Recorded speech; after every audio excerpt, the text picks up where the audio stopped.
Okay, I'm going to start this morning by just welcoming everyone. Welcome to Wat Tung. Nice to see all of you guys this morning. Welcome to everyone who's joining us online as well.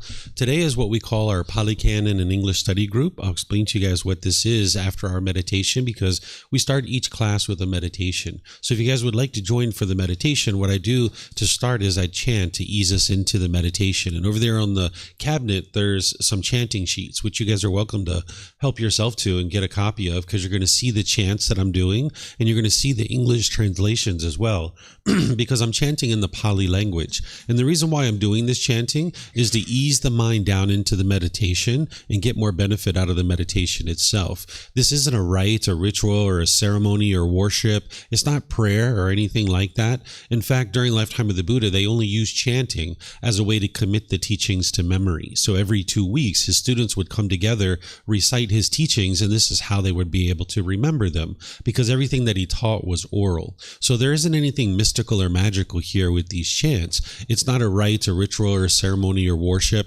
And if you read the English translations, you're probably going to see a lot of gratitude and appreciation and respect for the Buddha. And because of this, I don't even think the Buddha actually created these chants. They were probably created by his students either during his life or after his death, because the Buddha helped his students to be able to move to this enlightened mental state where the mind is peaceful, calm, serene, and content with joy. By the time you get to enlightenment, you're no longer experiencing any discontent feelings. All the anger, sadness, frustration, irritation, annoyance, guilt, shame, fear, stress, anxiety, loneliness, boredom, shyness, resentment, jealousy, all this is eliminated from the mind. And if you learn from a teacher how to accomplish that, and this teacher didn't want anything from you or expect anything from you, you would probably have a lot of respect and gratitude for that person too. So that's where I think these chants actually came from as his students, because you can see the appreciation, gratitude, and respect there. And a Buddha would have eliminated their ego. He wouldn't have walked around and say, here, chant these things to me out of respect for me. But if you learn from a teacher how to accomplish this mental state, you'd have a lot of appreciation and gratitude for that person. So that's where I think these chants actually came from. So I chant them as a way to ease into meditation and get more benefit out of the meditation itself. And you're welcome to chant along if you like. And just keep in mind there isn't anything mystical or magical here. It's not a prayer or worship or anything like that. Once we're in the meditation, you're going to hear me providing some guidance during the meditation. There's a brief period where I kind of guide students and helping you guys get started. It's like instructions and guidance while we're actually meditating together. Then after I provide you the guidance, there's going to be this long period of time where it's just quiet and we're just all meditating together. Everyone here at the temple and anyone who's joining us online will just all be meditating. Then we're going to come out of the meditation with some more chanting, and then that's where we'll start today's class. In terms of your body position for meditation, there's 4 positions that the Buddha taught. He taught seated, lying, standing, and walking. And there isn't just one fixed way for everybody to position the body. It's really up to you. You need to find what's comfortable for you. Oftentimes when people are first learning, they sit in the seated position, either on the floor in a chair. Maybe if you're at home, you're on a bench or a sofa, or maybe a wheelchair or something like this. You can really sit however you're comfortable. It's not about everyone doing it exactly the same way, but I'll provide you a little bit of guidance just so you can have an understanding of different options that you might consider. If you're sitting on the floor, people will typically use some cushions in order to soften the seat, and then they will just lightly bring their legs together in their cross-leg position. Whereas if they were real tight, it would impede circulation and make it more difficult for you to meditate. Some people like to put their legs off the mat. This gets the hips up in the air, and it lessens the angle at the hips, the knees, and the ankles, and that can also help the circulation to flow. So those are options. And then the Buddha put his right hand over his left with his thumbs together, and he put this into his lap. But again, this isn't about everyone doing it exactly the same way. There's many options here. Some people like to put their palms on their thighs or their knees. Some people put their palms up. Some people rest their hands comfortably in their lap. So you find whatever's comfortable for you. And this is the same thing for anyone in a chair or wheelchair or on a bench or sofa as well. You can sit however you're comfortable. Some people like to put their feet flat on the floor or lightly cross at the ankles, but you can see me sitting here in a chair with my legs crossed. So this is an option for you as well. And then the same thing with the hands and the arms. You can just put them wherever you're comfortable.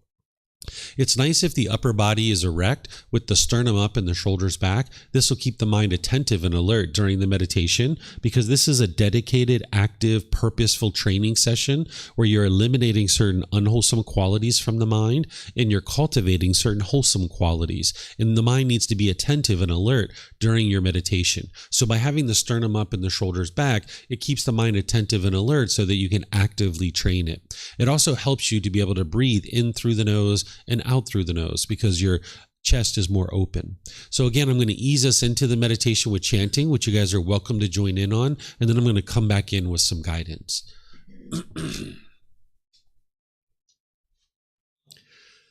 Arahang Samma Sambuddho Mahakeva Wat Tung Mahakavanang Apivateyami Savakato Mahakavata Tammo Dhammang Namasami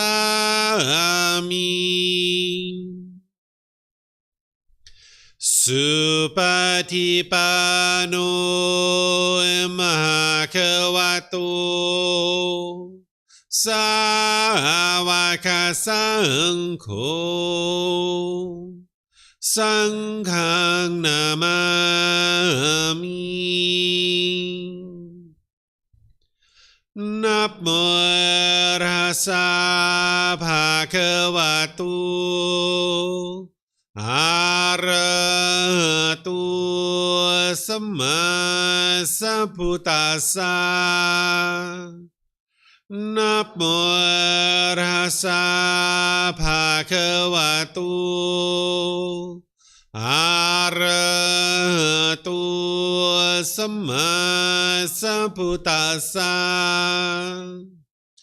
Namo Rasa Bhagavato Arahatu Samma Sambuddhassa Iti piso Mahakava Arahang Samma Sambuddho Vicacaranang Sammuno Sakato Rokavitu Anutero Purisa Dhamma Sati Satatawa Panusarang Oto Bhagavati.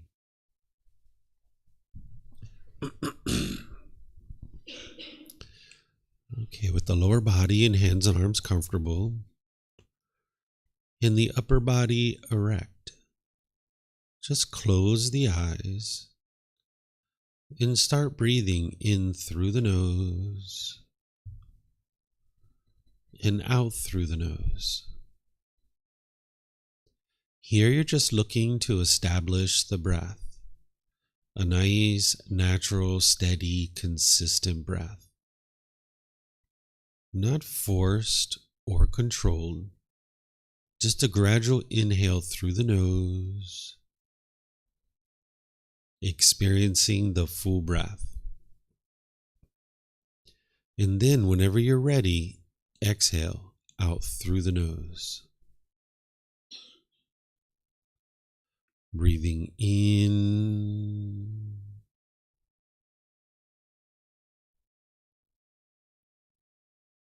and out.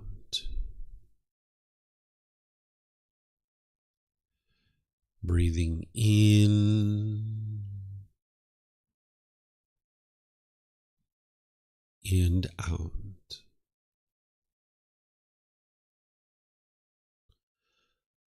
Your breath may not match up with the guidance that I'm providing, and that's okay. This is your practice. I'm just here for guidance. You can use this voice as a reminder that whenever you get to the next inhale, breathing gradually through the nose, developing a nice, natural, steady, consistent breath. And then whenever you're ready, exhale out through the nose, experiencing the full breath. Breathing in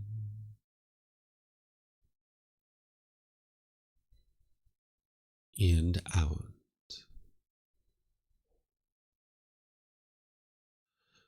Breathing in and out. With the breath well established, start fixating the mind on the breath, either the sound of the breath coming into the nose or the sensation of air moving over the skin into the nose. The breath is the present moment. Fixate the mind on the breath, the present moment. Breathing in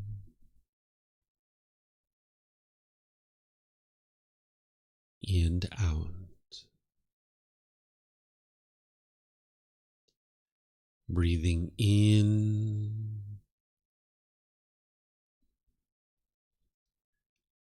and out.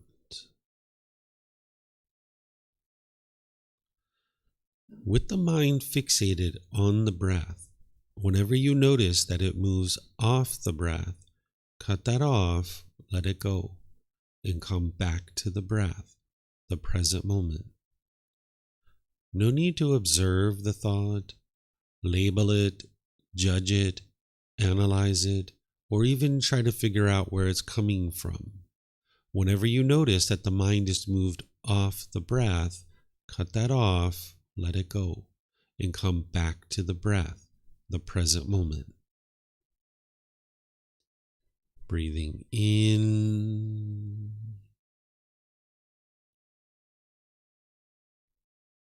and out.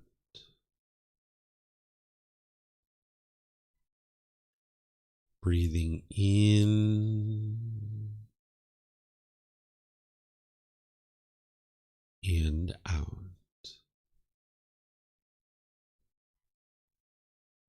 I'm going to be quiet now and let you do this work to focus on the breath, cutting off and letting go anytime the mind moves off the breath. You have nowhere to go. There's nothing to do. No one needs you right now. This is your time to focus on the breath. Breathing in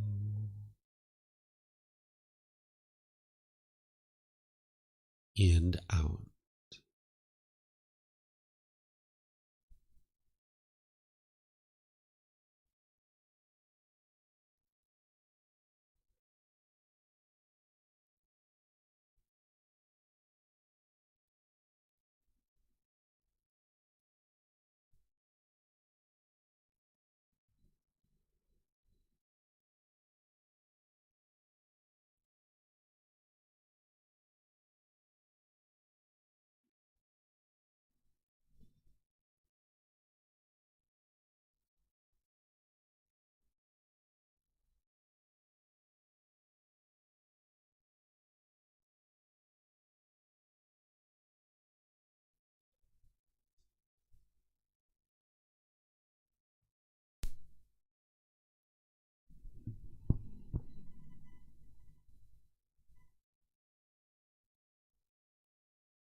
สัมมาสัมพุทโธมหาควาพุทธังมหาควันนังอภิวาเทมิสวากขาโตมหาควตาธัมโมธัมมังนามัสสามิสุปฏิปันโนมหาควโตสาวกสังโฆสังฆังนามามินะโมตัสสะภะคะวะโตอะระหะโตสัมมาสัมพุทธัสสะนะโมตัสสะภะคะวะโตอะระหะโตสัมมาสัมพุทธัสสะนะโมตัสสะภะคะวะโตอะระหะโตสัมมาสัมพุทธัสสะอิติปิโส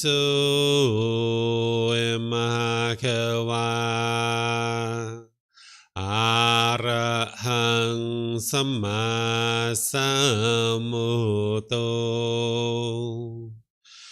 วิชาจารณังสัมมุโนสคาโตโรกาวิตุ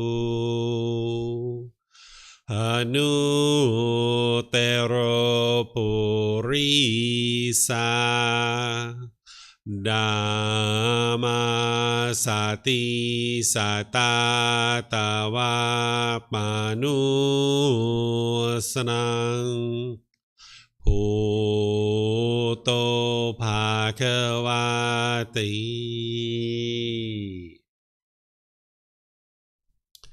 Okay, if you guys would like to slowly make your way out of meditation. Once again, welcome to everyone. Welcome to all of you guys that joined us since we started meditating. Welcome to everyone online as well. Nice to see all of you guys this morning. For those of you guys that it's your first time here at the temple, I'll share a few things with you to help you feel even more comfortable than you might already be. Is that in the back of the room, the last two doors, there's bathrooms. You're welcome to use those at any time. Feel free to just get up and use the restroom. There's even restrooms outside. If you go out to the parking lot, there's signs that'll take you around to the main temple bathrooms. You're welcome to use those at any point. And we even have refreshments and snacks and things like that over here that's provided by our students that you're welcome to dig into and help yourself to anything that you see over there. So what we do here is we help students to understand the path to enlightenment as taught by the Buddha using the original words of the Buddha. What enlightenment is where the mind has been trained to a point where it no longer experiences any discontent feelings. The mind can experience complete peace, calm, serenity, and contentedness with joy. This comes through training of the mind. Through learning the teachings and then practicing the teachings, you'll be able to train your mind to get to this point. So the teachings of the Buddha aren't about a bunch of beliefs of things that you're believing and then hoping something good happens when you die. Instead, you're learning, examining, and investigating his teachings. You're reflecting on those teachings to independently verify whether they're true or they're false. And then you're practicing the teachings, integrating them into your life on a day-to-day basis. And what you're doing is you're uprooting certain pollutions that the Buddha discovered about the mind. He figured out these pollutions that are in the mind, and then he figured out the tools and the techniques of how to eradicate them so that once you've done so, you can experience the peace and the joy of the enlightened mind. So the enlightened mind no longer experiences any anger, sadness, frustration, irritation, annoyance, guilt, shame, fear, stress, anxiety, loneliness, boredom, shyness, resentment, jealousy. All these feelings in others are completely eradicated from the mind. Oftentimes we think that it's other people that is causing you to be angry or frustrated. But what you can see, and you can independently verify in the teachings of the Buddha, is that it's your own mind that's causing these feelings. And because of that, you can actually train your mind to no longer experience these feelings. You can get to the point where not only have you eliminated these discontent feelings and the mind is peaceful and joyful, but the mind is focused, it's concentrated. You have clarity and deep memory because the mind's performing optimally. When you uproot these pollutions out of the mind will then perform optimally. And this is why the focus and concentration and clarity and deep memory comes into the mind. You'll notice that your personal and professional relationships are really blossoming because you won't have this bitterness and harshness and hostility in your relationships anymore. You'll learn how to be loving and kind. You can be polite, respectful, and joyful in all your relationships. But that's very challenging for the mind to do when it's polluted. You might have relationships where there's difficulties and struggles, but that's all can be changed. It's all impermanent. You can change your mind, you can change your relationships, and you can experience a better and more improved way of life where life can be fulfilling and satisfying. So you get to the point where the mind isn't even experiencing a bad mood any longer. So the various programs that we have here to help you to be able to learn how to do this, all the books, audiobooks, podcasts, videos, classes, courses, and retreats, even personal guidance is available to you at no cost. There's nothing that you need to pay in order to be able to receive this help. This help is here for you. If you've decided that you're done with the anger and the sadness and frustration and all these other discontent feelings, there's the ability for you to get access to the resources that you need to be able to help you experience more and more improvement to the condition of the mind. So the various programs that I have, there's a book series that we've based all these programs around. The very first book, it's titled Developing a Life Practice, The Path That Leads to Enlightenment. And this is where students usually start. And each Sunday, I go chapter by chapter in this book. It's called the Group Learning Program. And over a 7-month period, students learn all the foundational teachings that they need in order to enable them to move forward to this enlightened mental state. And there's various courses and retreats where I teach those kinds of things as well in a more consolidated time frame. Like there's a 5-day Foundation in the Path to Enlightenment course, and all of these are available here at the temple, but they're available online too because we live stream these. And we even have a retreat coming up starting this Sunday that goes all the way around to Friday, where again you can attend at no cost, where you're going to be learning the foundational teachings the first 2.5 days, and then the last 2.5 days it's all the teachings you need to get to the first stage of enlightenment, because there's 4 individual stages of enlightenment. And then in this program on Saturdays, what I do is it's called the Pali Canon and English Study Group. What the Pali Canon is this is the original source teachings of the Buddha. They're assembled in 45 large volumes of books that are about this thick. And what we've done is we've consolidated this into a shorter book series, that there's 13 volumes in this book series. And today we're in this volume, volume 6. Which is titled The Natural Law of Kamma. And what we do in this Pali Canon and English Study Group is it's usually a program that students move into after they've already developed a foundation. And we study the original words of the Buddha, where in all the other programs, it's more of a traditional style of learning where I'm teaching like 15, 20, 30 minutes, and then I open up for questions. And then I teach another 15, 20, 30 minutes, and I open up the questions. But in this program, what we do is I invite somebody to read one of the chapters from the book. And these chapters, they're very short. You can see here, this is like a half a page of this particular chapter. We have the original words of the Buddha here, but then we have a reference which takes you back to the Pali Canon, so you can see where this came from, because this is an excerpt from a longer discourse. And then you've got words from me that are helping you to understand how to implement this in your day-to-day life. The Buddha speaks very clear, very concise, and very precise, so we're not interpreting his words, we're understanding them, investigating them, and examining them. So the words from me are really to help you understand any other connecting teachings, because if you haven't studied the totality of the teachings of the Buddha, you can read a certain teaching that is connected to something else, and if you weren't aware of that, you wouldn't necessarily be able to easily understand what it is that the Buddha is teaching you. So it's helpful to you to have a dedicated practitioner and teacher to be able to help guide you through the path. You wouldn't actually be able to get to enlightenment without having a teacher or guide to help you along the way. Only only a Buddha would be able to get to enlightenment by themselves. And this type of individual is very rare in the world. The last one that the world is currently aware of existed over 2,500 years ago. So you're going to need teachers and guides to help you along the way. And we're essentially like a tour guide, pointing out for you the things that you need to learn and grow and develop in order to get to enlightenment. But it's you that's doing the work. You're your own independent practitioner looking to acquire wisdom about the natural laws of existence. The Buddha didn't teach a lot of rules and commandments and beliefs and things like this. He's actually guiding you to be able to understand the natural laws. The natural laws are the things that are functioning at all times and affecting you whether you're aware of it or not. When you're angry and sad and frustrated and experiencing these other feelings like stress and anxiety, this is the mind struggling, having difficulties in the world. The mind doesn't understand the world that it lives in, so it's struggling and having difficulties. But when you awaken to the natural laws, meaning that you gain wisdom of these natural laws, now you can more wisely make decisions in your day-to-day life, and you'll experience wholesome results, or wholesome Kamma. This word Kamma, or some people refer to it as karma, it isn't anything mystical or magical. It's not about any being controlling you. It's not about punishments and rewards, or even who's to blame or who's at fault. Essentially what it is cause and effect, or action and result. When you make decisions wisely or unwisely, you're going to experience either wholesome or unwholesome results, or wholesome Kamma and unwholesome Kamma. So when you've ever made decisions wisely based on these natural laws, you will experience wholesome Kamma or wholesome results. And then when you make decisions unwisely, you're going to experience unwholesome results or unwholesome Kamma.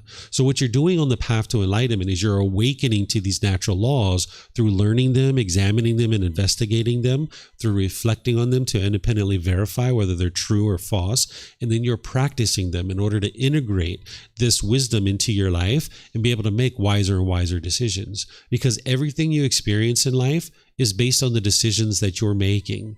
Sometimes what we do is we think that what we're experiencing is good luck or bad luck, or it's destiny or fate, or maybe it's somebody else that's causing us to experience certain things in life. But what you come to understand more and more through investigating the natural laws is that it's your decisions that are leading to any particular result that you experience in life.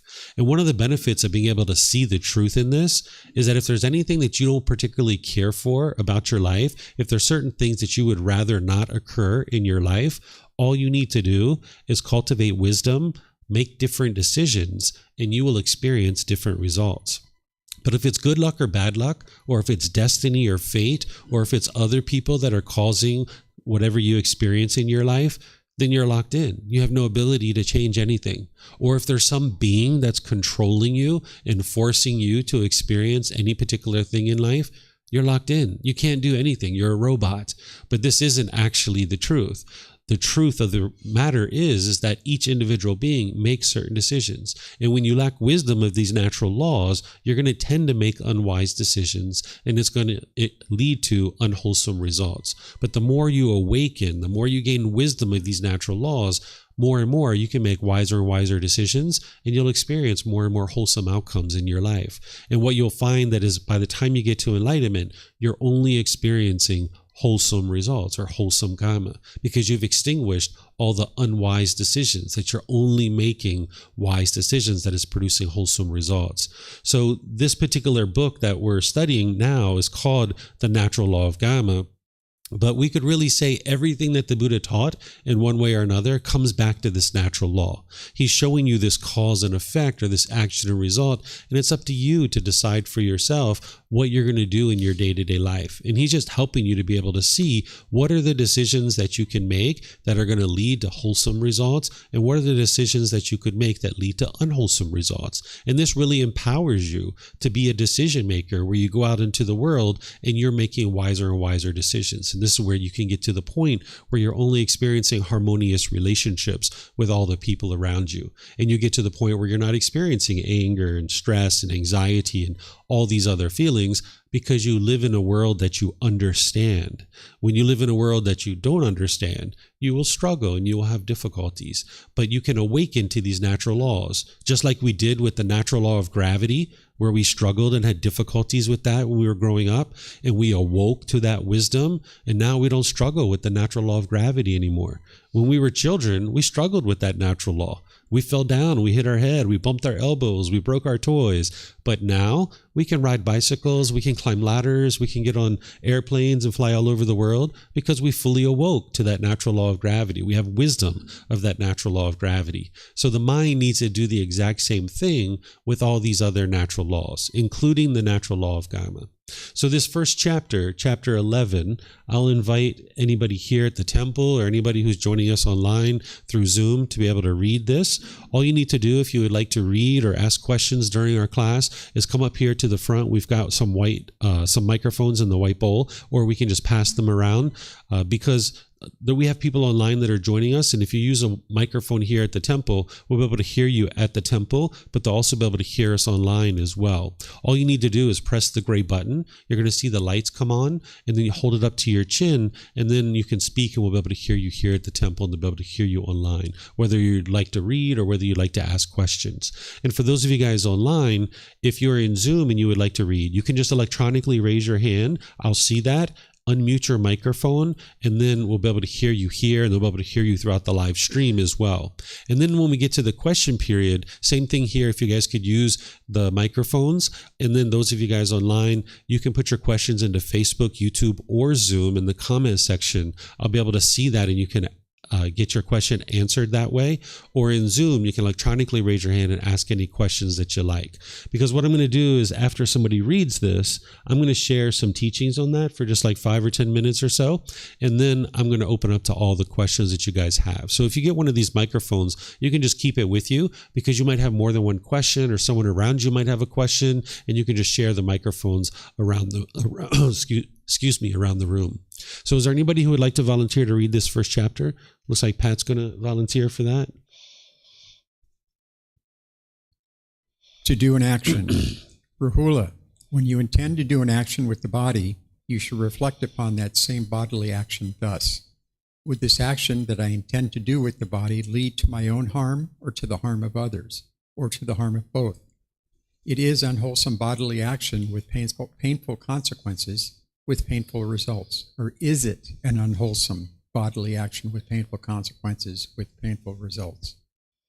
When you reflect, if you know this action that I intend to do with the body would lead to my own harm, or to the harm of others, or to the harm of both, it is an unwholesome bodily action with painful consequences, with painful results.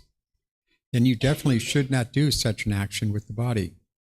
But when you reflect, if you know this action that I intend to do with the body would not lead to my own harm, or to the harm of others, or to the harm of both, it is a wholesome bodily action with wholesome consequences, with wholesome results. Then you may do such an action with the body. Thank you. Okay, thank you, Pat. So we've got a series of chapters here that we're going to see around the same topic. That what the Buddha teaches is he teaches to practice harmlessness, where you're disinterested or incapable of causing harm to other beings. If you cause harm to other beings, this harm is going to come back to you. And you can see this to be true for yourself. When you're bitter and harsh and hostile in your relationships and you put that out, you can see that it comes back to you. If you're like that with your parents or your siblings, your life partner, your children, your neighbors, your coworkers, whenever you put out bitterness and harshness and hostility through your speech or your actions, this is all going to come back to you. So the Buddha has a core central teaching called the Eightfold Path. This is what someone would first start learning on their journey to enlightenment. You would need to learn this inside and out, backwards and forwards. And this is where he gives you the details of how to train your mind to be able to eliminate these discontent feelings. And part of that, he describes moral conduct and the way that you function through your speech, your actions, and your livelihood. Not as rules and commandments, but he's helping you awaken to this natural law of Kamma so that you can see certain decisions that you make around your speech, your actions, and your livelihood, essentially the way you sustain your life in the world, that if you're causing harm through any of these things, this harm is just going to come back to you. So here in this particular chapter, he's teaching something a bit more general, a bit more broad, where in other teachings, he's much more specific about the types of things that we could do through our verbal actions, our bodily actions, or our mental actions that would cause harm to other beings. And then you can independently verify this for yourself, because you've probably done a lot of these things, or the people around you have been doing these things. And you can see like, oh yeah, when I spoke harsh and bitter and hostile to people, yeah, people spoke that way with me too. You can see that for yourself. Or you can see when you slander and gossip people, that this is what happens to you too. Or if you lie or things like this, you can see these kinds of things. Here, the Buddha is talking about bodily actions, but when he talks about actions, he's typically talking about verbal, bodily, and mental actions as well. So we could apply this particular teaching in all these particular situations. Here, he's teaching his son Rahula. Sometimes people think that the Buddha left his family and he never actually came back, but that's not actually true. He actually came back to the area where his family was, and they came and joined him in order to help to learn how to get to enlightenment. So his wife, his son, his stepmother, his cousins and brother-in-laws and people like this were all joining to learn how to get to enlightenment, because they could tell that he had gotten to enlightenment. So this is his son, Rahula, that he's talking to. And he's explaining to his son that when you're thinking about doing a certain action, when you intend to do a certain action, you should reflect, you should think, is this going to cause harm to others? Is it going to cause harm to me, or is it going to cause harm to both? And if that's the case, then you shouldn't do that particular bodily action. And this would be wise for you to be able to reflect on. And when we talk about causing someone harm, what we mean is that you're causing harm to their material possessions, that you're causing harm to their physical body, or you're causing harm to their reputation, or things like this. You can't cause somebody else to be angry. You can't cause someone else to be frustrated or agitated. I know that you might think that way right now, but if you study the teachings of the Buddha closely and you independently verify it, you can see that it's each individual's mind that's causing their own discontent feelings. The way that discontentedness is caused, that anger, sadness, and frustration, is because the mind has craving, desire, attachment. This is longing, yearning. The mind wants things to be a certain way. And if the mind gets what it wants, it gets happy or excited or elated or thrill or euphoria. But if the mind doesn't get what it wants, it gets angry, sad, frustrated, irritated, annoyed. You might feel guilt or shame or fear, stress or anxiety. These are all possibilities, that there's pleasant feelings when the mind gets what it wants, and then there's painful feelings when the mind's not getting what it wants. And this is the craving, the desire, the wants, the expectations that the mind has. So you can independently verify this through your own life. You can look at situations where your mind was angry or sad or frustrated. You can look at that situation and you can see that if there was something that your mind was longing, yearning for, something you were wanting, and if you would have got what you wanted, you would have been happy or excited. But because you didn't get what you wanted, you were frustrated or agitated or annoyed. I'll use an example that you guys can all relate to. Think about if you really want to go to Thailand and you really want to go. Maybe you're planning this trip for 3 months or 6 months and you purchase your tickets. You're so excited to go. You just can't wait to get out the door. When you're at work, you're just counting the days before you get a chance to go to Thailand, right?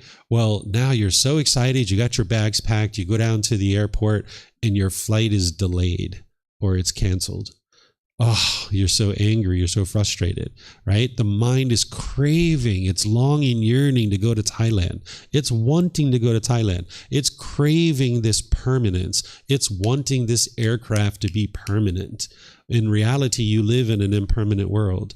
This aircraft is going to have problems. It's going to have maintenance issues. It's going to have crew issues. There's going to be weather issues. You're not always going to be able to take off on time, right? So there's going to be situations where our flights are delayed or they're canceled or something like this. It's going to happen. But if your mind is craving, if it's longing, if it's yearning, wanting something to be a certain way, you can only be happy if you get what you want. This is called conditional happiness. And that conditional happiness is ultimately unsatisfying and displeasing because it's temporary. It arises, it changes, and it fades away. So for example, if you get so happy and excited that it's sunny outside, well, when it rains, you'll be sad, you'll be frustrated. Or if you get so happy and excited when your bank account is up here, then when it goes down here, you'll be sad and frustrated. So you can see in this situation that there's nobody else even involved. It's not your mom or your dad or your brothers and sisters or your friends or coworkers that are making you angry or frustrated. It's the mind itself. Because if you look at the sun and you're happy, but then when it rains, you're frustrated, there isn't even a person involved. What it is it's the mind craving permanence, wanting things to be permanent. In reality, you live in an impermanent world. So as long as you have lack of wisdom that everything around you is impermanent, and your mind continues to crave permanence, in each situation where you're experiencing impermanence, you'll be frustrated, you'll be agitated, you'll be annoyed. So you can't cause someone else to be discontent, but you can cause them harm. So for example, if I stole someone's car, which is very unwise, I've caused this person harm, their material possessions. I've caused harm to their material possessions. They now can't go to work. If they have children, they can't take their kids to school. If they are going to the store to get basic necessities to sustain their life, they can't go to the store and purchase necessities to sustain their life. I've now caused this person harm. And this harm is going to come back to me because my bodily action of stealing this car has caused harm. So if I think about stealing this person's car, what the Buddha is saying is if you're causing harm to others, to yourself, or both, you shouldn't do that particular action. And we would know that, this is unwise to steal somebody's car because I'm causing harm to somebody else. But now let's just say I did steal somebody's car. If that person got angry or frustrated, I haven't caused that. It's still unwise to steal someone's car, and this is one of the reasons why, but their mind being angry or frustrated is it's craving the permanence of this car. I'll give you another example. That say I bought a brand new car and now I drive it to the store and I park it and I go inside and I come outside and there's a scratch on my car.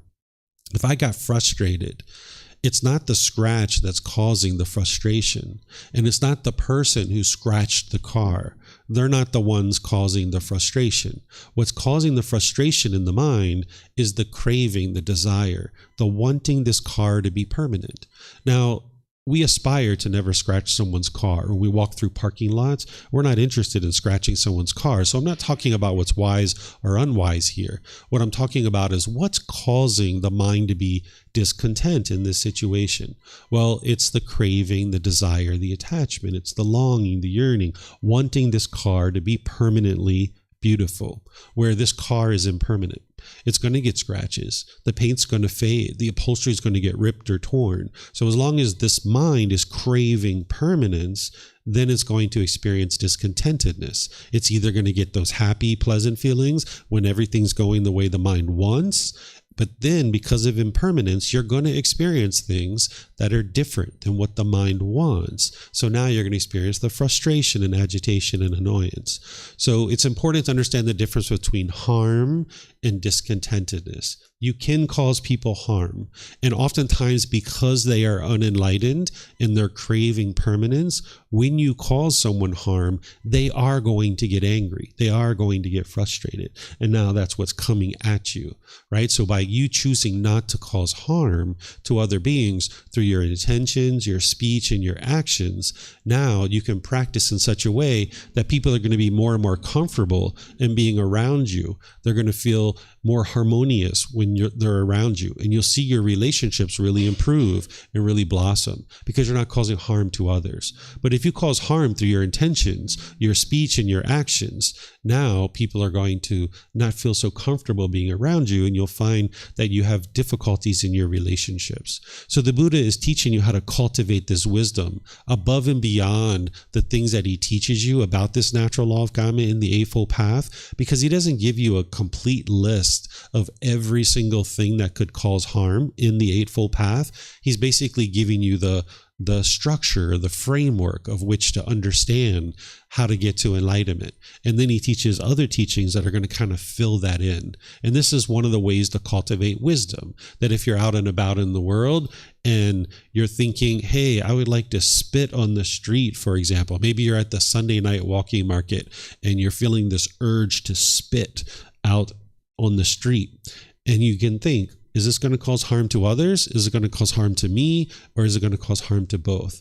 Well, if this spit lands on somebody, it can cause harm to this other person. And you can see, it's unwise to just be out in the world and spitting all over the place, having saliva thrown all over the place. So we can understand this would be unwise to do something like this, right? So when you have this kind of teaching to guide you, it can help you to cultivate wisdom, and it will help you to make wiser and wiser decisions so that you're not causing harm to others. Because as soon as you cause harm to others, that harm at some point is going to come back to you. It's only a matter of time.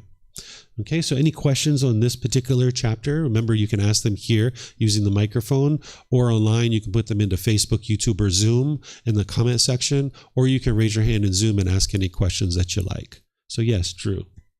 Just to have a question. I'm not sure whether it was this chapter or the next one. You talk about the inward frustration that you could experience if you make a decision to restrain from unwholesome bodily action because you know it's unwise, it's coming out of craving, but the mind's still going to be frustrated. Is there anything specific you can do about that other than recognise that that's just your Kamma because you did that in the past and it's impermanent, that it'll eventually go away?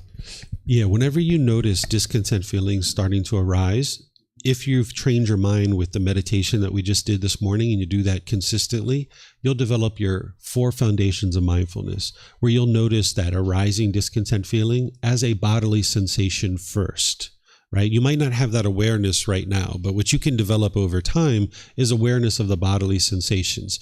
So for something like anger, this is like tingling in the body, tightening in the chest, heat in the face, maybe tightening in the throat. You might feel pressure in the skull. If you think back to the times where you've been angry, you might not have realized it, but that's an early warning system alerting you that you're about to get angry. And all your other discontent feelings have this, even pleasant feelings. There's like tingling across the shoulders or up the back of the neck and head when you're about to get a conditioned pleasant feeling.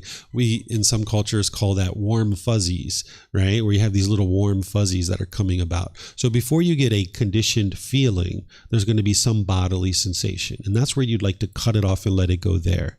You're not suppressing your feelings here. What you're doing is you're cutting it off and letting it go before it actually becomes a feeling. And that would be ideal, but that takes time to be able to develop that ability to notice it and be able to cut it off and let it go. That's what this meditation was doing for you, is just training your mind to let go, let go, let go. Your goal isn't to eliminate your thoughts. In this meditation, sometimes people think that's the case, but this is a meditation to train your mind to let go. That in the unenlightened state, what's causing your mind to be angry or frustrated and have all these other discontent feelings is it's holding on. It doesn't want to let go. And you could think about this with like a boyfriend or girlfriend that maybe you guys broke up, and maybe for several weeks or months afterwards, you were angry, you were frustrated or irritated. That's because your mind was holding on. You were craving that relationship to be permanent, when in reality, it's impermanent. But at some point, your mind let go. And you were like, you know what? If he wants to be with someone else, so be it. And you let go, and then your peace came back. Or if she wants to move to another part of the world, so be it. And you let go. And when you let go, that's when your peace came back. So this meditation that we did is training your mind to let go. And generosity is doing that too. These are proactive ways to train your mind to let go. And then the meditation is also helping you develop your mindfulness, where you can be aware of those bodily sensations, because that's that early warning system allowing you to prevent the conditioned feeling from ever coming into the mind. And if you do this enough, where you're cutting off as a bodily sensation, eventually it won't ever arise any longer. But sometimes it is going to become a feeling, because you can't just learn about these teachings and instantly implement them. It's gradual training, gradual practice, and gradual progress. And as you do that, you'll be able to eventually be able to see, there's the bodily sensations. Oh, there's the feelings. That's where the mind is actually now angry, for example. Then if you don't cut it off as a feeling, it's going to affect the condition of your mind. Has anyone ever been angry or frustrated or grumpy for like a day or two, or for like a week or two? Of course you have, right? Because you didn't understand these teachings and you didn't know to cut it off at the bodily sensations. So it then became a feeling, and you didn't cut it off there. It then affected the condition of your mind for a few days or a week or so. And then you can cut it off there too as the condition of your mind, because if you don't, it's going to feed what's called a mental object. This is a deeply rooted container in the mind, like ill will. And what you do is you're purifying your mind of all of this so that you can get to the point where there's just peace and joy in your mind all the time. You're not numb or you're not suppressing your feelings. You're actually eliminating the causes and conditions that are producing them. The causes and conditions that are producing them, namely, is craving, desire, attachment, this longing, yearning. So whenever you see an arising of a discontent feeling, as you train your mind more and more, you'll be able to just cut it off and let it go. Cut it off and let it go. And if you do that enough, it's like restraining the mind, kind of like pulling the reins back on a horse. Eventually, the mind will just be like, all right, I'm not going to long and yearn anymore. I'm just going to sit here and be joyful and peaceful because it's not longing, yearning. So if I'm in the mall and I saw a brand new pair of shoes and I was like, brand new pair of shoes. Yes, yes, yes. Oh, I can't wait to get those on my feet. They're going to look so good. Oh my goodness. I can't wait to get them on my feet. Right now I'm so excited. But I go into the store and I say, size 9, 9.5. And they're like, sorry, sir, we don't have your shoes. Oh man, now you're frustrated and agitated. That's because of the craving, the desire, the attachment. But you could also go to the store and you're like, those are a pretty cool pair of shoes. I think I will buy those shoes. I'm going to go inside and check and see if they have my shoes. They may or may not have them, but if they have my shoes, these would work out really perfect because I enjoy going hiking and I really need a new pair of hiking boots. So now you go inside. Excuse me, do you have size 9.5? Oh, sorry, sir, we don't have your shoes. Okay, no worries. Thank you so much. I appreciate you taking the time to look, right? And now you just leave and you maintain your happiness. You maintain your joy. Whereas if you allow your mind to get so excited about those shoes, you can only be excited if you get what you want. And even if you get what you want, it's going to arise, it's going to change, and it's going to fade away. This is why you'll be so excited about a job, a brand new job. You'll start that brand new job, and within 3 months or 6 months or so, you don't like it anymore. You're bored. You're frustrated. You think it's probably the worst job ever. But at the beginning, you were so excited about it. Same thing with that boyfriend or girlfriend. You were so excited about that person when you first met them. But then it was only a matter of time before you're like, I don't like them anymore. I want to get rid of them. This is the way that maybe you're thinking, because this is conditional happiness. There's certain conditions. So you can eliminate those conditions. The condition is the craving, the desire, the longing, the yearning, the chasing after things.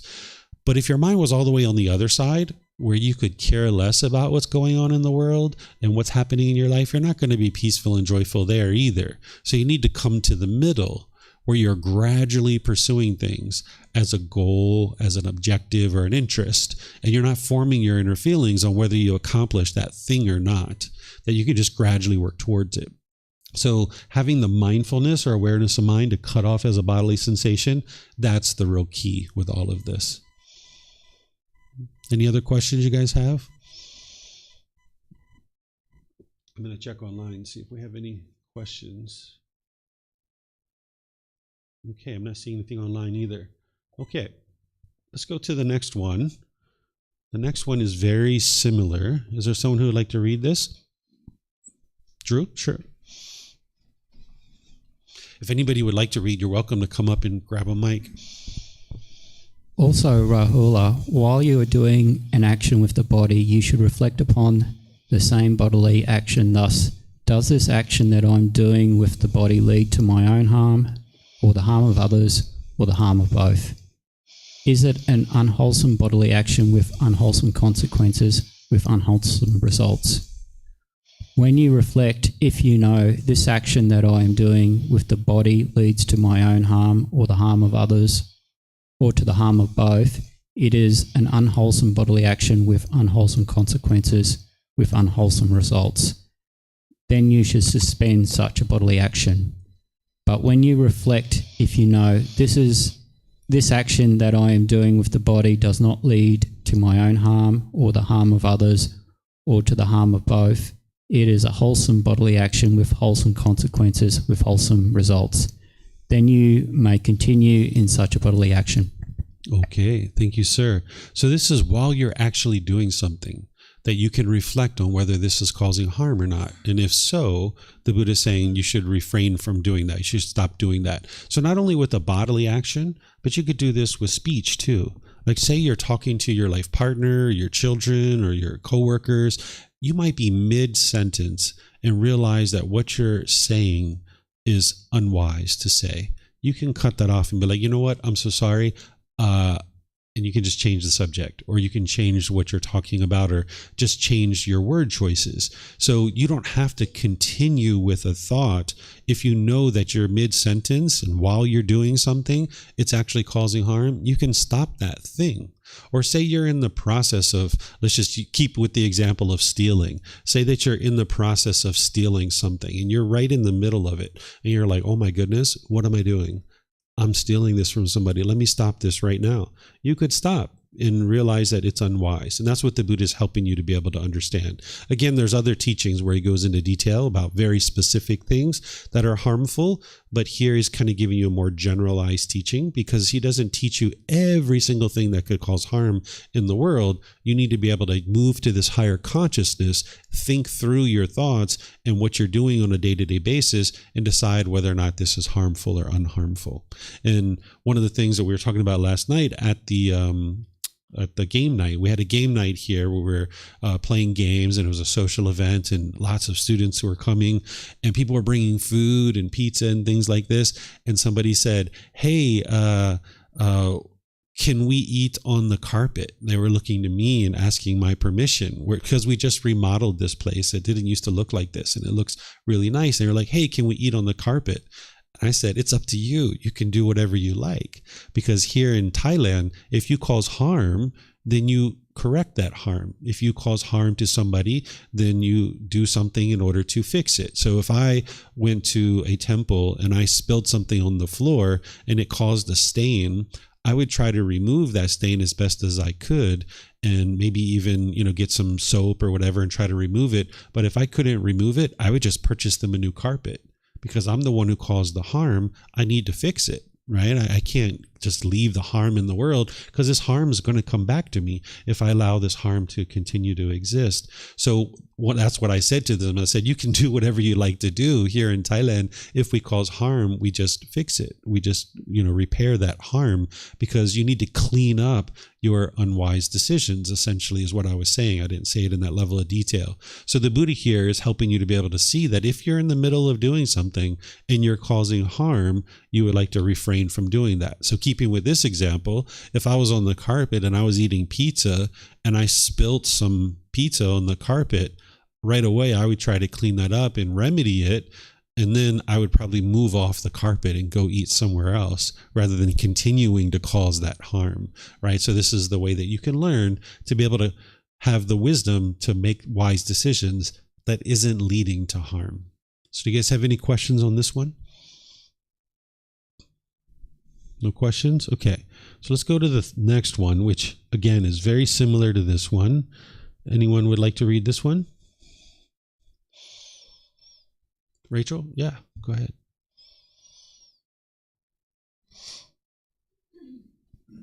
Having done an action. Also, Rahula, after you have done an action with the body, you should reflect upon that same bodily action thus. Does this action that I have done with the body lead to my own harm, or to the harm of others, or to the harm of both? Was it an unwholesome bodily action with unwholesome consequences, with unwholesome results? When you reflect, if you know, this action that I have done with the body leads to my own harm, or to the harm of others, or to the harm of both. It was an unwholesome bodily action with unwholesome consequences, with unwholesome results. Then you should confess such a bodily action, reveal it, and lay it open to the teacher or to your wise companions in the holy life. Having confessed it, revealed it, and laid it open, you should undertake restraint for the future. But when you reflect, if you know, this action that I have done with the body does not lead to my own harm, or to the harm of others, or to the harm of both, It was a wholesome bodily action with wholesome consequences, wholesome results. You can reside peaceful and joyful, training day and night in wholesome states. Okay, thank you, Rachel.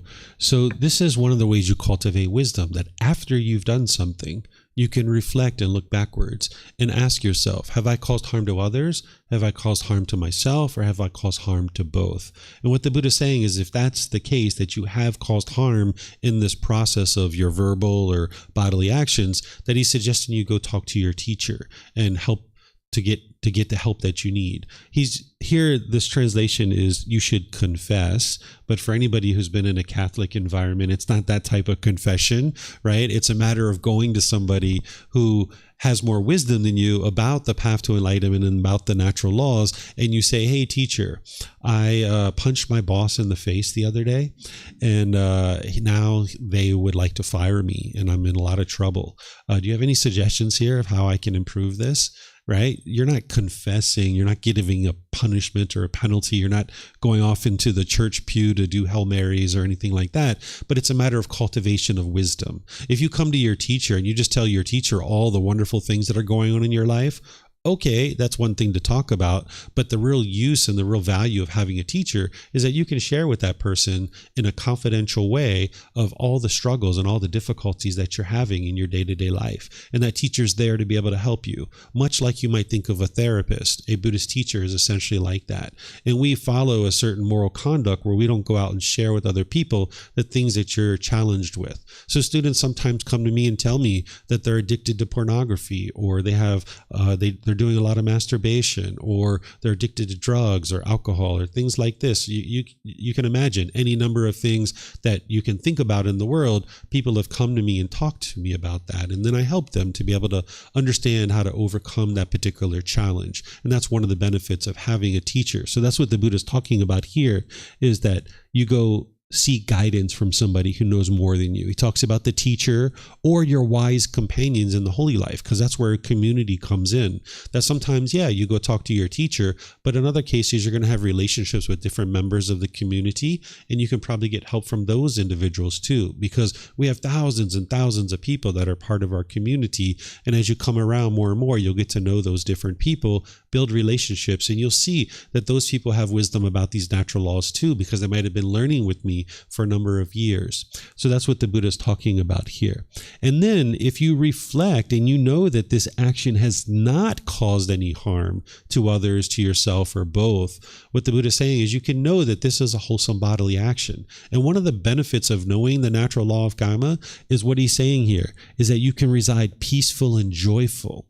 Right? If you go to sleep at night and your mind is kind of ruminating and you have difficulties falling asleep because you're trying to think about all the things that you've done in a particular day and you're not sure whether you've caused harm or not, this can cause you difficulties in being able to sleep and have a good night's sleep. You might even consider yourself to have insomnia, where in reality, it's just your mind is holding on to things and your mind is unclear on whether you've been functioning in the world in a wise way or an unwise way. But when you learn these natural laws and you know what is wise and unwise, or wholesome and unwholesome, you can fall asleep at night so easily. If you can remember back to when you were a child, you probably fell asleep at the drop of a hat, right? It didn't matter if someone was outside with a jackhammer, you could fall asleep so easily because your mind wasn't burdened with so much pollution.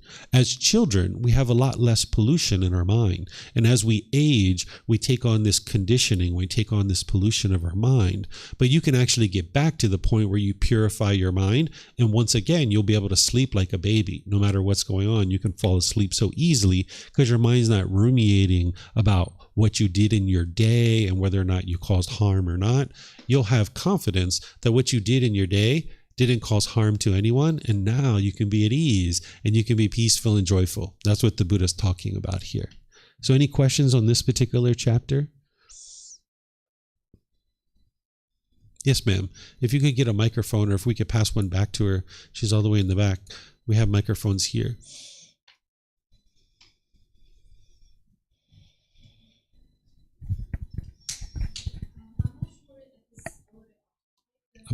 I don't think your mic's on. There's a gray button. You press it and then the lights come on, and you're welcome to take it back to your seat if you like.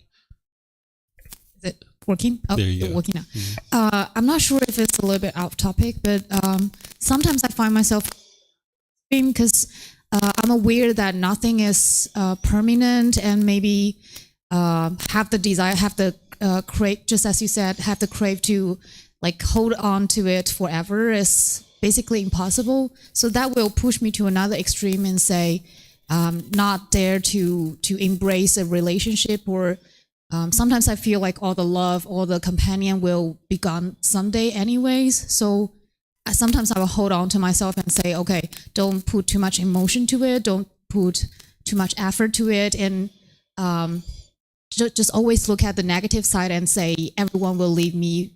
In that case, I don't know.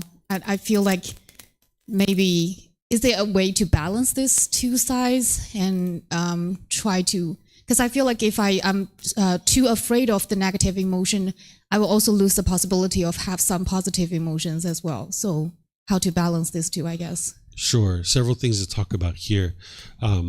So this is the mind swinging back and forth, that the unenlightened mind will tend to be able to see the craving, desire, attachment. With a little bit of training and understanding, you can see how your mind's longing, yearning, and chasing after something. The mind can usually see that pretty readily.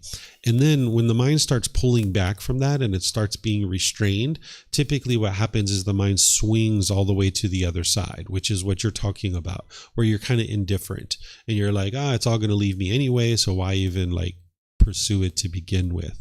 So what the mind's doing in this case is it's used to pursuing things with enthusiasm and vigor and ambition because it's going to get something.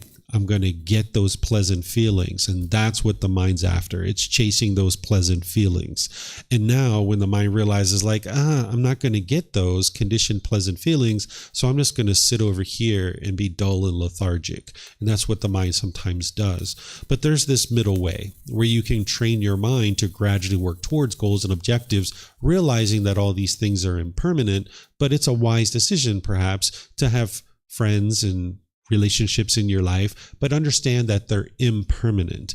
And your goal isn't to form emotions based on these things. The emotions that people talk about, sometimes people talk about emotions are so good and so wonderful, but all that's doing is it's shaking up your mind, because when your mind's happy and excited, the mind's elated and happy and excited, the mind, you can't think clearly in that situation. But then when the mind's on the other side, when it's angry and sad and frustrated and these painful feelings, you can't think clearly there either. And the mind's making unwise decisions. So the mind can come to the middle where there is enthusiasm, there is ambition, there is motivation and encouragement to do things in the world, but you're doing it based on wise decisions, not because you're chasing pleasant feelings. So you need to be able to learn that the goal in life is not to get to these conditioned pleasant feelings. This is oftentimes what we're taught, that, let's be happy, everybody be so happy. Well, what leads to happiness?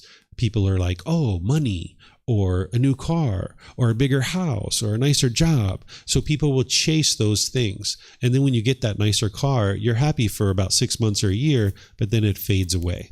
Or you chase after that money and you get that money, and then you're happy for a little while, but then it fades away. So as long as you allow the mind to keep getting conditional happiness, that means you're going to ultimately end up in the conditional painful feelings, because conditional happiness means you can only be happy when the mind's getting what it wants. So if the weather is this, if my mom and dad do this, if my boss does this, if my bank account is this, then I will be happy. But if those things aren't true, then the mind's going to be sad or frustrated. So the mind is basically sabotaging itself from being able to have the permanent peace and the permanent joy. Because what you mentioned is that everything is impermanent and nothing is permanent. This isn't actually true. There's something called conditional objects, which are impermanent. They arise, they change, and they fade away. But then there's something called unconditioned objects, that they don't arise, they don't change, and they don't fade away. The enlightened mental state is permanent. It's a permanent mental state. Anything you see, hear, smell, taste, anything that comes in contact with the body, or any thoughts or ideas that go through the mind, these are all impermanent. They're constantly changing. But the natural laws that the Buddha taught 2,500 years ago, these are permanent. This is why his teachings are timeless. What he taught 2,500 years ago is just as applicable today as it was back then, because he's explaining these natural laws and they haven't changed. And once you get to this enlightened mental state, it is a permanent mental state. It's physically impossible for an enlightened mind to experience anger or sadness or frustration. So you need to be able to learn the entire Eightfold Path, because it sounds like you don't have that wisdom right now, that you're going to need to apply all the different factors of the Eightfold Path in order to fully train the mind. Because right now you can see the chasing and you've started to restrain your mind from that, but now your mind is swung to the other side.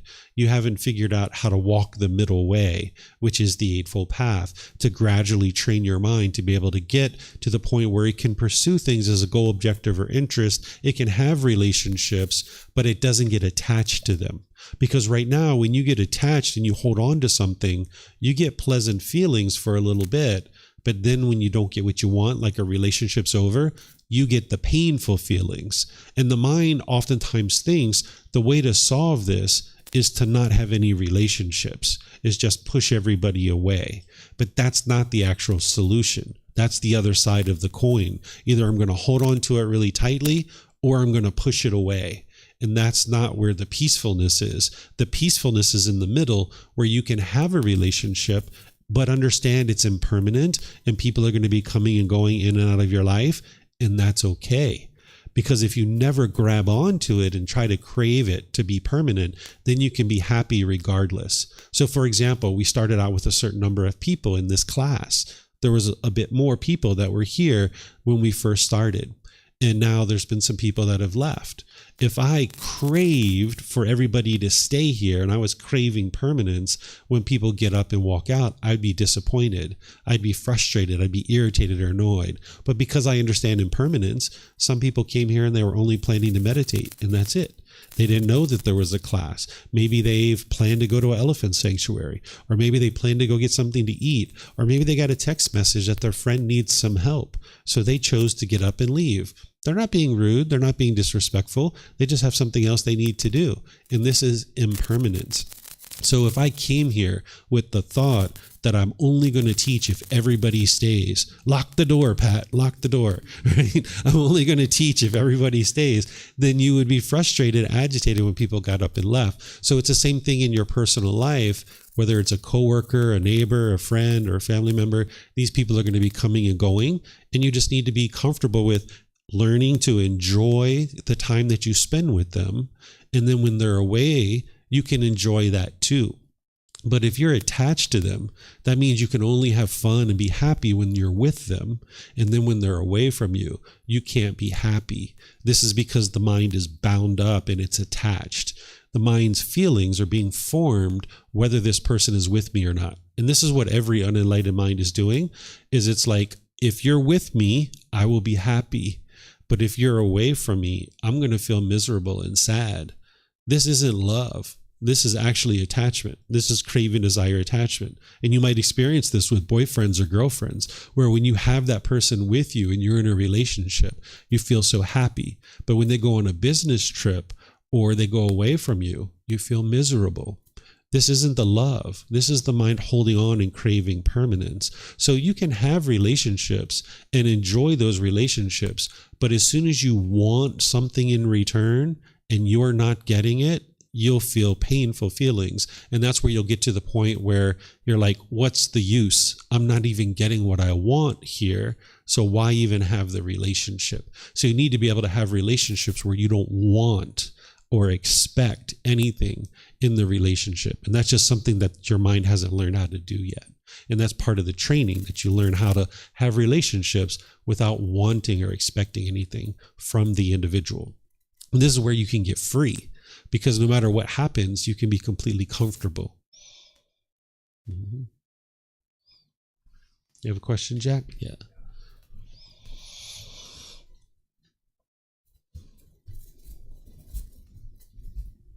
Lock the door, don't you? Hello? Okay. What about if the one is because you see them, maybe they drink too much or they smoke too much, so you're trying to, for their health, for their well-being? Mm-hmm. So that's your mind wanting something for this person. That's the longing, the yearning. That's the craving permanence. What you would like to do is bring that to the middle. Whereas if you are craving, desire, and attaching, and I really want my mom, even though my mom's passed away, we'll just use her as an example. I really want my mom to stop drinking and stop using drugs. Well, I don't have any ability to control whether that happens or not. It's mom's decisions. So me wanting it is just going to cause my mind to be frustrated and agitated.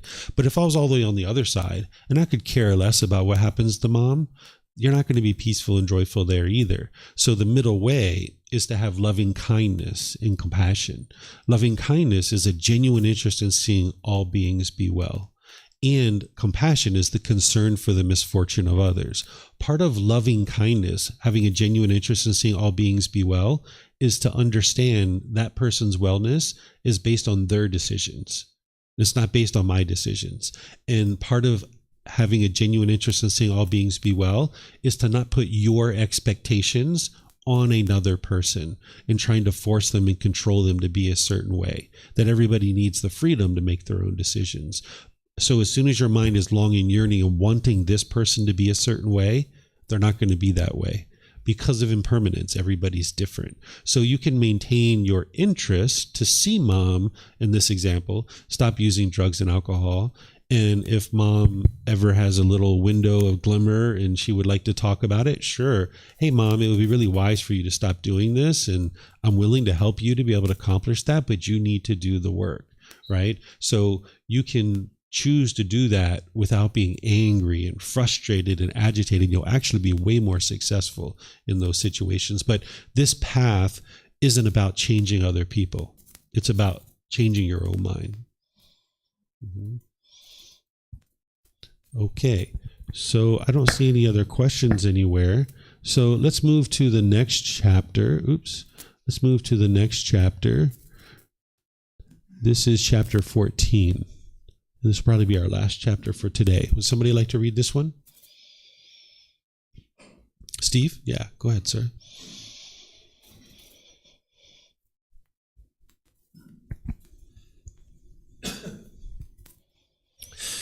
Do not be judgmental regarding people.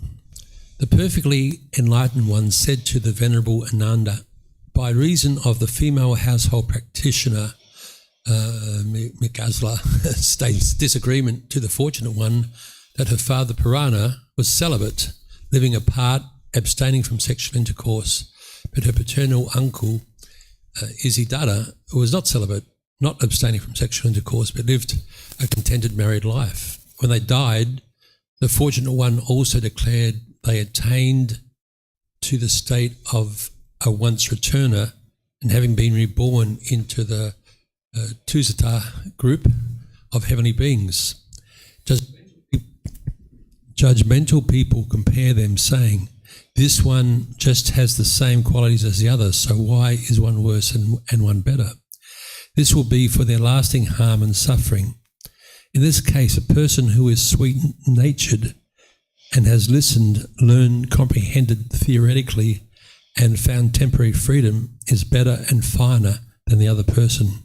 Why is that? Because the teaching streams carries him along. Who can know this difference except the Tathagata? Therefore, Ananda, do not be judgmental regarding people. Do not pass judgment on people. Those who pass judgment on people harm themselves. I alone, or one like me, may pass judgment on people. Okay, so let me help you guys understand this one. First, let's talk about what judgment is and how it's being used here. What the Buddha is talking about in terms of judgment is he's talking about, in this particular situation, there was a student who came to the Buddha and said, hey, my dad is functioning in this way. He doesn't have sex, he does these things and that thing. And then there's this parental uncle who is having sex and he's experiencing this, that, and the other thing. And what's happening here is other people are looking at those two individuals and saying, oh, this person's experiencing this now that they've died, or this person's experiencing that now that they died. And the Buddha is saying, who could really discern what is happening with these individuals after their death, except for him as a Buddha? That's what a Tathagata is, an actual Buddha. The word Tathagata means the one who speaks the truth, or the one who's discovered the truth. That's what the word Tathagata means. So a Buddha is a Tathagata, one who shares the truth, one who's discovered the truth. So he's saying that he would be the only person that would be able to discern or figure out where somebody would actually be reborn based on certain qualities that they are exhibiting during their actual life. So when we talk about judgment in this path to enlightenment, the way that we talk about it is judgment is putting yourself above someone or below someone, looking at someone and trying to determine what is wholesome or unwholesome for their life. Kind of like what we were talking about here, like looking at someone and be like, oh, you use drugs and alcohol, you shouldn't be doing that, and I say that you shouldn't be doing that. That's judgment, where we're now looking down on somebody or judging somebody, right? And the Buddha teaches that it's unwise to judge other people. Even him, he doesn't judge other people. He doesn't put himself above or below people, because that would be arrogance, that would be conceit. And what he's saying here is that if you judge other people, you're only harming your own mind, is essentially what he's describing. Because if you walk down the street and you see somebody wearing a certain pair of shoes and you're like, psh, look at their shoes, my shoes are so much better. They're so dirty, right? Now you're judging this person. It's only harming your own mind, because now you missed the opportunity to have a wonderful relationship with this person, because the mind is putting itself above others. But the mind can also do this where you put yourself below people. If you've been around a boss or a celebrity or politician or someone like this, you might put yourself below this person and you feel kind of shaken up when you're around this person. And you would like to get to the point where you see everybody as equal, because then when you go into your boss's office, you can be confident and you can go in and you can talk to them and explain to them the work that you're doing, and they can have confidence in you that you're doing a great job. And now you can get higher and higher promotions and you can improve in your career.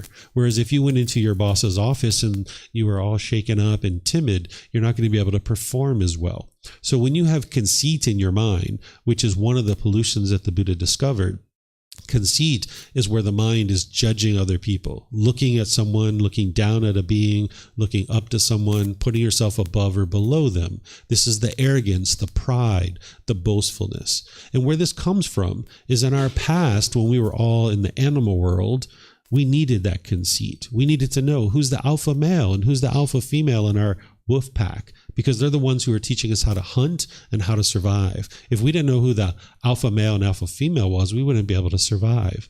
Or when we were in a herd of elephants, we needed to know who's the matriarch of our herd, because she's going to show us the migration paths. She's going to show us where the food is. She's going to show us where the watering holes were.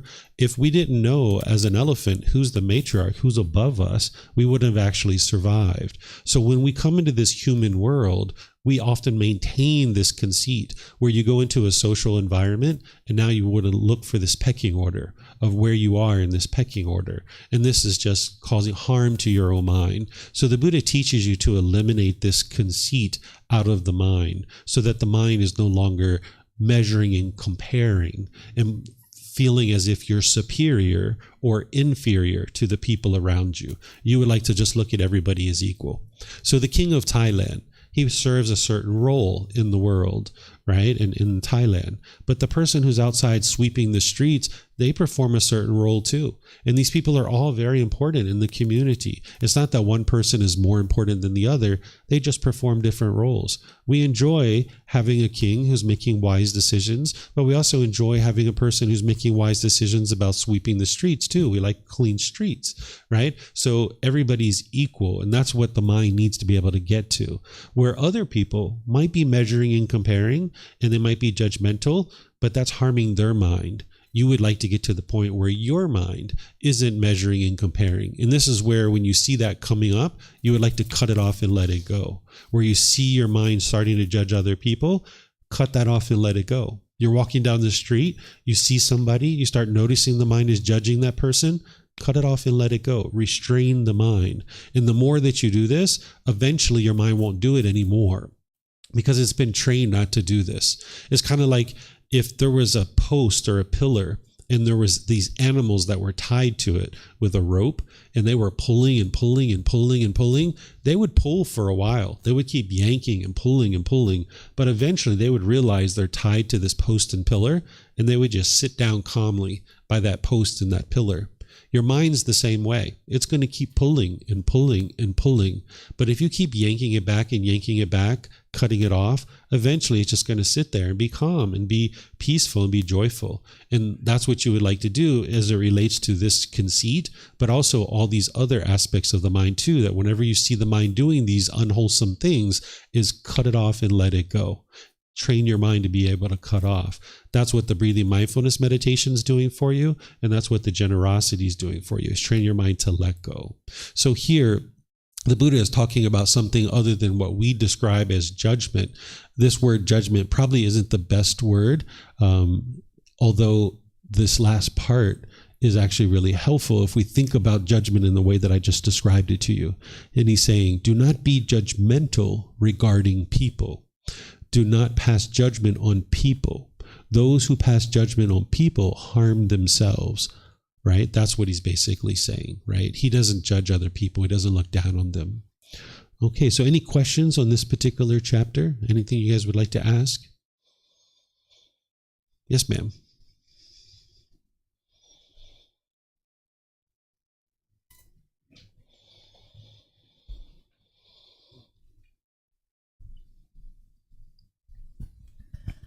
It's a little bit to come back to what he said about when we witness behavior and things. It's like I just want to give the example of what happened to me, because it illustrates what I'm thinking of. It's like I was in the hostel, and in the middle of the night, two young men of the next room came back, apparently very drunk, and with girls. And it was maybe 3, and then I woke up because they slammed the door and everything we could hear. So I woke up, and first of all, I really feel like, oh, I'm angry, yeah, because they wake me up, and I have to wake up early to go to some practice. So then I say, okay, this is my problem, it's my life. They are young, so it's fine for them to experience that. And then I thought about the girls, and I say, okay, if they are all drunk, maybe the girls don't want really what is happening. So my motivation and my thinking switched from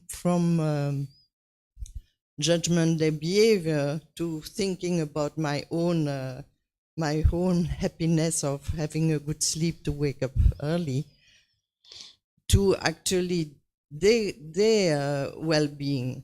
And then I say, is it judgmental or not? Should I wake up and do or say something?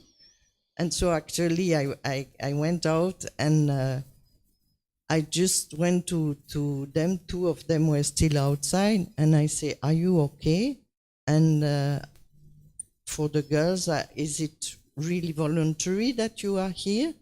Because I was thinking, okay, if they get abused or whatever, I can maybe protect them.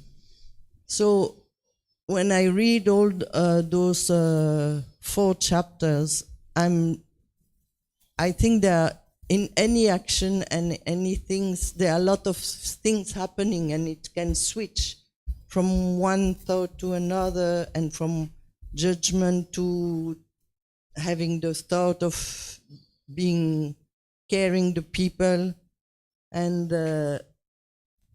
so there's a lot of things happening in the mind, and to have the decision to say the right things, or to do the right words and the right action is really complicated. And about all that, I think the most important for me was my motivation. Was my motivation having good sleep for me, or my motivation was to protect the other. So there are many, many layers, and it's also the wisdom to choose the right one. And it's true that afterwards I was really happy because I found the right words, just saying, are you okay? Is it what you want? And actually they answered me very politely, and it was really fine. So it's just to say, when we witness things, and in the world there are so many things that we witness, should be, I think there is also a middle way between being passive and taking an action, but we are not always sure that the action is with the right motivation. Do you have a question for me? Yeah, it's like, what is the limit between passive and action, and is the motivation actually the root of all that? Okay. So each situation that you're in is always going to be different, because there's unique variables in each situation. So what the Buddha is teaching you to do is to be able to move to this higher consciousness, where you can then think through whatever variables are being experienced in any given situation and decide what would be wise and what would be unwise. There isn't just one right answer in any situation. And one of the things that you said is, you said it's very complicated. And that's because your mind lacks wisdom in any given situation. You'll feel it to be complicated because the mind's lacking wisdom of what would be wise or unwise in any given situation. And in each situation, it's going to be a little bit different. We could take that same story that you gave, and we could talk about certain variables that would make it either wise or unwise to do any particular thing. So moving to a higher consciousness and understanding these natural laws isn't to say that there's just one right answer, or there's a decision tree that if this happens, do that, and if this happens, do that. Instead, it's with an understanding of all the natural laws, and you guys haven't learned them all here today, is with an understanding of all these natural laws, is take in that information and then decide what would be wise or unwise in that situation. And in some situations, you might decide to do what you did. In other situations, it might be unwise, right? If those gentlemen were outside with a gun and knife, it probably wouldn't be wise for you to go out there. It'd probably be better for you to maybe call the police from your hotel room, right? So in each situation, you need to look at what's going on and then make a wise decision. And that's where those previous chapters can actually be really helpful, that you're looking at, am I causing harm to others? Am I causing harm to myself? Or am I causing harm to both? And in that situation, you chose to go out and talk to the young ladies, and you weren't causing any harm. And that's why no harm came to you in that situation. But if you would have went out there initially when the mind was angry and frustrated and agitated, and you started being bitter and harsh and hostile to the people, maybe yelling and hollering at them, this is now going to cause difficulties because of the way that an individual would be functioning in that way. So what you guys aren't seeing is this core central teaching of the Buddha, because now we're in volume 6, chapters 11 through 20. There's a lot of other things that you guys haven't learned yet. And that's why this program, oftentimes students have already learned foundational teachings before they come in. But there's certain things that you need besides just what you're learning here, because this is like coming in volume 6. But you need to be able to move to this higher consciousness to be able to see what's wise or unwise in any given situation. And as part of you getting to wise decision making, it's always important to maintain a calm mind, because as soon as the mind becomes angry or frustrated or irritated or some other discontent feeling, the mind's shaken up and it'll be inhibited from making wise decisions that is then going to produce wholesome results or wholesome Kamma. So the underlying teachings of all the Buddha are to maintain the calmness and composure of the mind so that then you can get to wise decision making. And there's a whole lot more than just what you guys have learned today that's going to help you to get to that point. Any other questions here? Yes. Is this on? Yeah. Mm-hmm. How do you? It's still on. Yeah. How do you not people if they're causing harm to others or yourself?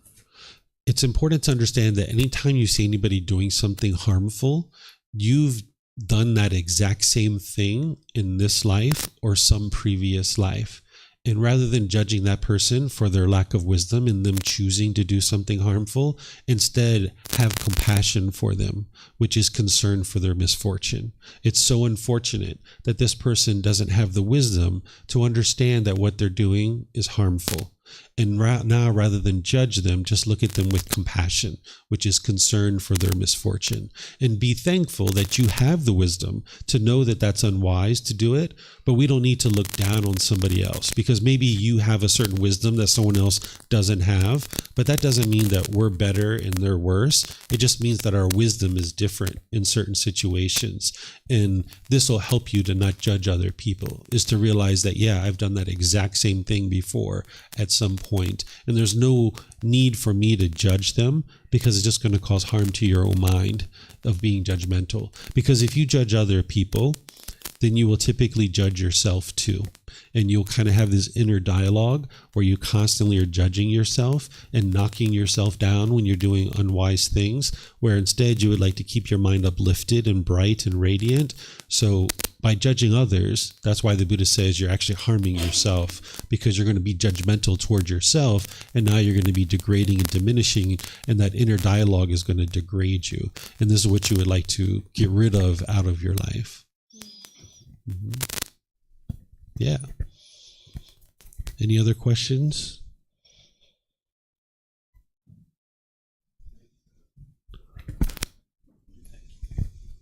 Can I just go completely off topic? I'm fascinated with symbolism. I'm just curious, the wheel behind your head, is there some kind of deeper meaning to it? Yes, it does. This is referred to as a Dhamma wheel. The word Dhamma means teachings. So the Buddha used this symbol during his lifetime to help remind people of his teachings, that during his lifetime, everything was taught orally, so they didn't write things down. The technology to write things down the way that we do today in books and stuff like that didn't actually exist. It existed in China, but it hadn't made its way to that region of the world. And we probably don't see writing things down as technology, but during the lifetime of the Buddha, 2,500 years ago, that was technology. So everything that he taught was oral. They didn't write things down until after he died, but he used symbols like this in order to remind people of what he was teaching. So if you had learned from the Buddha about the cycle of rebirth and the escape out of that, then you would know what this means. So the circle is helping you to remember the cycle of rebirth, that beings are constantly being reborn over and over and over again. And even this is independently verifiable. You can verify this because, like I mentioned to you, none of his teachings are based in belief. You might not have the wisdom of how to verify the cycle of rebirth right now, but it is independently verifiable. So this circle is reminding you of the cycle of rebirth, and there's continuous rebirth. The 8 individual spokes is reminding you of the Eightfold Path, the core central teaching of the Buddha, because this is the escape out of the cycle of rebirth. So the 12 o'clock position is what we refer to as right view. And then it goes right intention, right speech, right action, right livelihood, right effort, right mindfulness, and right concentration. And this is what you would have learned if you were in a discourse with the Buddha. So if you would have seen this, say, on the side of a barn when you were walking down the street, it's like, and that brings the teachings up to the forefront of your mind. And now you could remember to practice these teachings on a day-to-day basis. So he used this symbol and others to be able to remind people of his teachings. Thank you. Your batteries in that one is... yeah. Did you say Dharma wheel? Yes. Yes, thank you. Dhamma. That's the Pali version, where in Sanskrit they would refer to it as Dharma. Okay. Can I just ask you another question? Do you know anything about the ancient Lana symbolism? Lana, you mean like in China? Yeah. Very little. Okay, Very little. Yeah. I'm just following that rabbit hole at the moment, but there's not a lot online about it, which is not surprising considering that it's fairly niche. But like once you start seeing it, you can't unsee it, and it's everywhere kind of thing. But I'm just looking for information on that. Okay, Thank you very much. Yeah, you're welcome. Okay, I'm not seeing any other questions anywhere. So what I'm going to do is just end class here by thanking all of you guys for joining. Thank you for your interest in learning the teachings of the Buddha. Thank you for coming to the temple. Thank you for those of you guys that are online that are also learning with us. If you guys would like to learn more, Sundays and Wednesdays are great days that we have regular classes here where you can learn the foundational teachings. In fact, tomorrow we're also going to be teaching the natural law of Kamma, but we're going to teach all the beginning foundational things, but I'm going to be teaching it in a more traditional way where you'll hear me teaching for 15, 20, 30 minutes, and then I will open up to questions. So this is more of like a study group where all the other programs are more of a traditional style of learning. So tomorrow at 9 a.m., we're going to start with meditation, and then I'm going to be teaching chapter 9 of this first book. It's titled, What is Kamma and How Does It Affect Me? I'm going to be teaching you the 4 different types of Kamma: wholesome and unwholesome, new Kamma and old Kamma. This is important information that you would need to know in order to first get introduced to the natural law of Kamma and really start understanding it. And then at 3 p.m. tomorrow, I'm going to be starting our retreat, which is called Developing a Life Practice to Attain the First Stage of Enlightenment. In that particular retreat, over the course of essentially 5 or 6 days, I'm going to be sharing all the teachings that an individual would need to be able to get to the first stage of enlightenment. You won't be in the first stage of enlightenment at the end of 5 days, but you will have all the teachings that you need, and you'll need to revisit those more than one time. But this is a great opportunity to be able to learn. We're going to be having classes throughout the entire week, and you can see the schedule on our website at buddhadailywisdom.com. You can see the links over there on the bulletin board that'll take you to that web page, or you can just go to it directly and you'll be able to see all the individual classes and the schedule, and you guys can come for a portion of that retreat or the entire retreat. It's totally up to you. It's going to be a really great time. We're going to have excursions. I'm going to be teaching from 9 a.m. to 12:30 p.m. and then we're going to go do excursions from 12:30 to 6:30, and then 6:30 p.m. till 8:30 p.m. we're going to be having more teaching here. And the way that I teach a retreat is it's an active retreat. It's not a silent retreat. It's a retreat where you can interact with other people and you can actually practice the teachings through integrating them into your life throughout the entire week. So again, thank you guys here. If you guys would like to learn more, you're always welcome. So perhaps I'll see you guys in a future class. Be well and have a lovely rest of your day. Take care. Sawadee krap. Sawadee krap.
Thank you again for watching. Enjoy your meditation.